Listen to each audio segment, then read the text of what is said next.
Hi, this is Keith Fredericks for 3D Feed Live. Today is Friday, and I have just a few short things today. First of all, Firefox 5 is now working with the current version of 3D Feed, and that's because Firefox 5 is not allowing cross-domain scripting.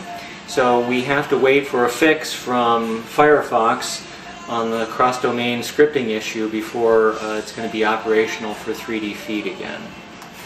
So stand by. Secondly, last night I went down to Soho to the Crosby Street Hotel, which is a new hotel down in Soho, and I saw a very cool presentation of short 3D films called Versus. And this was put on by Nice Shoes, and they're an outfit in town that produces commercials, lots of high-end commercials. And this is kind of their first foray into 3D film. And it was a completely delightful experience. There was a nice little theater there at the Crosby Street Hotel, and which supported 3D, which was great, and it took about 10 minutes. We saw all three films, very, very nicely done.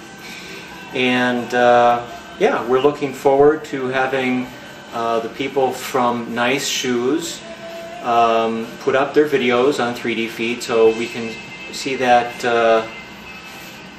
on 3D Feed.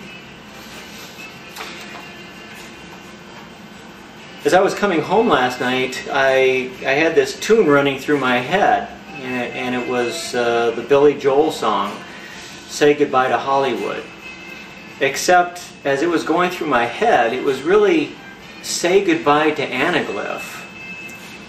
And I kept trying to figure out the reasons of why one would need to keep converting the stereoscopic media into anaglyph format. Anaglyph is a legacy stereoscopic format that once served a purpose, but now it has to go. Now it has to go, so that we can get down to the serious business of stereoscopic 3D and leave the trappings of our checkered past. So I just have to say to Anaglyph Video, it was nice to know ya. It may be surprising to a large number of budding 3D filmmakers, but the possible reasons to produce your film in the anaglyph format are dwindling.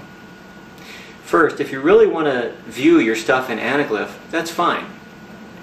Just upload the video in side-by-side format to 3dfeed.tv, and it will be converted automatically. Even if you're not connected to the internet, you can drag and drop your side-by-side WebM, OGG, or H.264 format video to the 3D Feed video player in your browser. You just need to make sure to append -LR or -LRQ to the file name.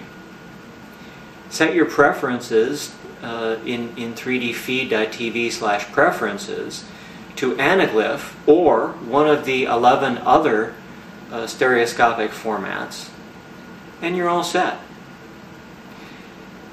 Second, if you don't yet have a 3D display, learn to view in parallel or cross-eyed mode.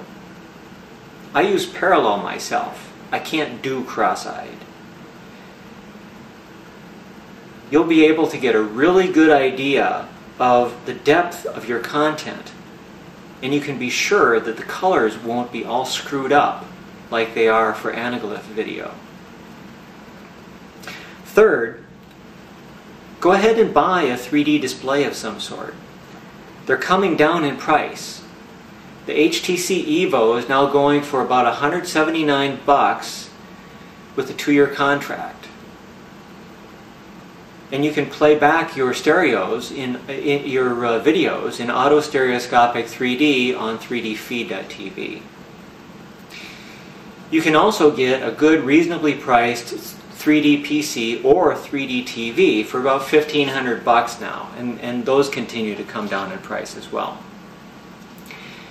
As a matter of last resort, if you have no 3D display, absolutely no capability of parallel or cross-eyed viewing of side-by-side images, and you cannot download the current released versions of Firefox or Chrome, then you may indeed need to convert your video to anaglyph. In all seriousness, there's a real issue here.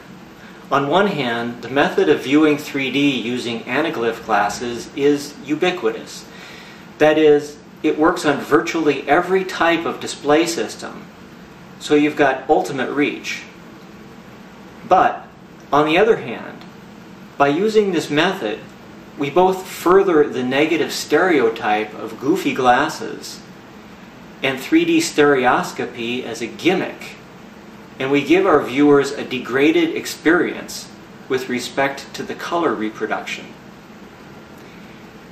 My vote is for anaglyph technology to be retired to the museum display case where it belongs, alongside parlor stereoscopes and other Victorian stereoscopic devices. This is Keith Fredericks for 3D Feed Live. I hope you have a great weekend, and so long.